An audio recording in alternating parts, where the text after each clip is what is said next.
ennemi contre lequel il y a cette marche? Est-ce que c'est l'antisémitisme ou le Rassemblement national?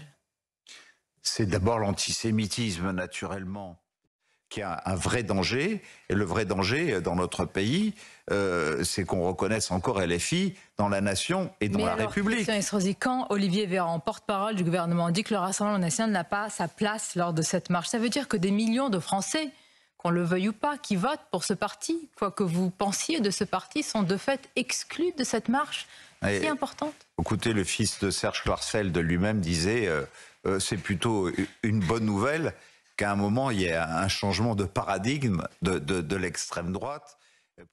Bien, Édouard Philippe, votera communiste au Havre face à une candidate RN. Vous feriez la même chose ? Oui, parce que je reconnais dans le Parti communiste des républicains, Monsieur Roussel, pour moi, un discours qui s'inscrit dans l'arc républicain, qu'on le veuille ou non. Ça n'a rien à voir avec LFI. Il n'a jamais appelé à quelque révolution, il n'a jamais appelé à la destruction de vitrines, il n'a jamais appelé à ce que l'on brûle des voitures, il n'a jamais appelé à ce que l'on jette le trouble et qu'on empêche notre pays de fonctionner.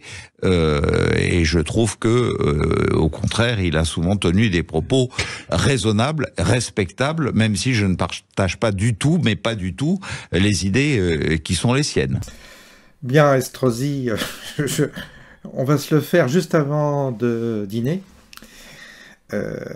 parce que celui-là, on peut pas l'éviter tellement il est odieux, tellement il est représentatif de cette classe politique qui est une classe politique à vomir. Alors, je vais être très clair, je préfère l'extrême gauche dans sa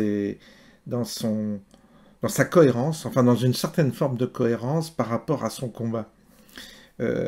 Ils ont des positions claires, ils ont une attitude intransigeante par rapport à certains principes qu'ils défendent, et ils sont combatifs et suivent une voie de non-négociation, et ils ont une stratégie intelligente de contamination au-delà de leur propre réseau pour avoir le pouvoir. Au moins, ils sont clairs et nets, et ils savent ce qu'ils veulent, ils désignent l'ennemi, et donc, du coup, avec eux, on sait où on en est. Ce sont nos adversaires, mais on sait où on en est avec eux. Et quand ils prennent des positions, il n'y a pas d'ambiguïté. Hein. Ils ont pris des positions vis-à-vis du Hamas, ils ont pris des positions entre Israël et Gaza, ils ont articulé ça pour justement obtenir une adhésion dans certains quartiers qui ont voté pour eux majoritairement. Tout cela se tient.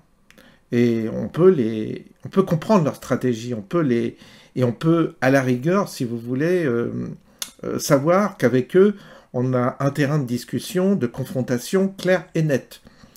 Tandis que là, on a affaire à des serpents, on a affaire à des gens qui vont à droite, à gauche, qui trahissent, qui reviennent, qui mélangent tout, qui sont prêts à trahir père et mère, même se trahir eux-mêmes. Pour quoi? Pour je ne sais quoi, en fait. Pour avoir une place, pour tenir leur pouvoir. Ils sont, pour moi, le pire qui soit dans l'éventail du personnel politique. Voilà le personnage que je vomis le plus, que je déteste le plus, cette espèce d'être hybride qui se disait à droite et qui en même temps fait un pacte avec le communisme contre un Rassemblement national qu'on dit d'extrême droite, ce qui est complètement absurde. Le programme du Rassemblement national, c'est plus ou moins le programme du RPR hier, et encore plus soft. Il faut être objectif, le Rassemblement national n'est pas d'extrême droite. À la rigueur, j'aimerais qu'on dise, qu'on me présente un parti d'extrême droite, il n'y en a plus en France. Donc c'est vraiment de la droite, un peu populiste, si on veut, voilà, on peut le classer, mais l'extrême droite, non, c'est pas ça l'extrême droite. Donc, le communisme qui a fait 100 millions de morts, allez, hop, on le rallie sans problème de conscience. Et puis, on a toujours cette vertu vis-à-vis de l'antisémitisme, tout ça. On mélange tout. Ces gens tirent la couverture à eux, quelle que soit la conjoncture. Ils n'ont aucun honneur, ils sont dépourvus de dignité, et comme je vous le dis, ces gens-là sont des ordures. Il faut qu'un jour on les élimine électoralement, bien entendu, et il faut qu'on les supprime du champ politique parce que ce sont des planches pourries. On appelle ça des planches pourries. Et j'espère que tous ceux qui se sont fait avoir en votant pour lui vont rediriger leur vote la prochaine fois vers des personnes un peu plus fiables. Bonne soirée, à bientôt.